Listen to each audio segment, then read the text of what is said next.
After Dad cheated and divorced Mom, I did not choose Mom, who walked away with nothing. Instead, I chose Dad, who clearly favored his illegitimate son, Oliver Brooks. It was only because after their divorce, Mom's obsession with reconciliation romance novels got me killed twice. In my first life, Mom was so desperate for Dad's respect that she willingly gave up everything in the divorce just to take me with her. In the end, my heart condition flared up, and without money for treatment, I died in agony on that hospital bed. In my second life, I went against Mom's wishes and asked Dad for the surgery money up front. However, Mom was hell-bent on pushing Dad onto a so-called redemption path, forced me to go bungee jumping the day before my surgery. Dad tried to stop me from jumping, but he was speeding and ended up in a fatal car crash. Mom blamed everything on me. With pure hatred in her eyes, she shoved me off that cliff. Useless piece of trash. Not only can't you help me win your father back, but you got him killed too. You might as well die with him. That moment made everything crystal clear. Mom never actually loved me. She just saw me as a tool to get Dad back. When I opened my eyes again, I was back on the day Mom demanded a divorce from Dad for the third time.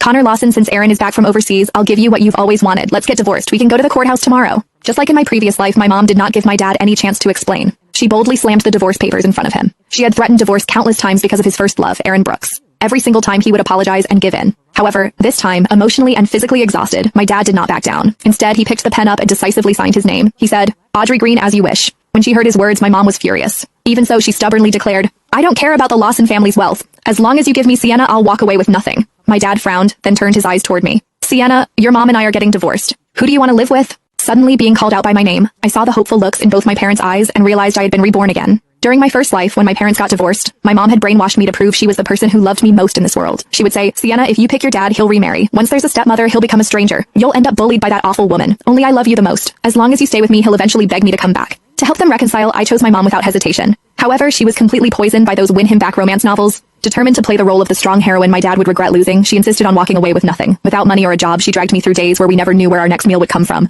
When my heart condition finally flared up and I was lying on that hospital bed in agony, I begged her to ask my dad for money for the surgery.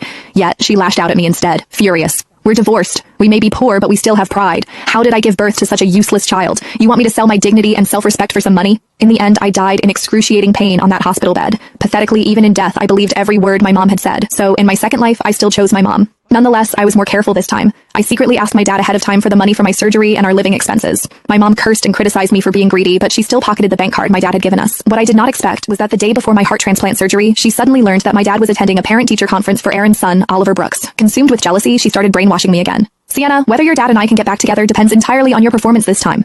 I chose to believe her once more. Later, she dragged me to a bungee jumping platform and sent the photos to my dad. "Connor, you know Sienna has a heart condition, right? She's about to bungee jump because of you. Are you going to stop her? If you don't get here in an hour, she'll jump." The moment my dad got the message, he sped over. Sadly, he crashed on the way and he ended up dying in the flames along with Aaron and Oliver. My mom pinned all of it on me. She unbuckled my safety harness and shoved me toward the abyss with pure hatred in her eyes. She hissed, saying, "If it weren't for you, Connor wouldn't have died. Useless trash."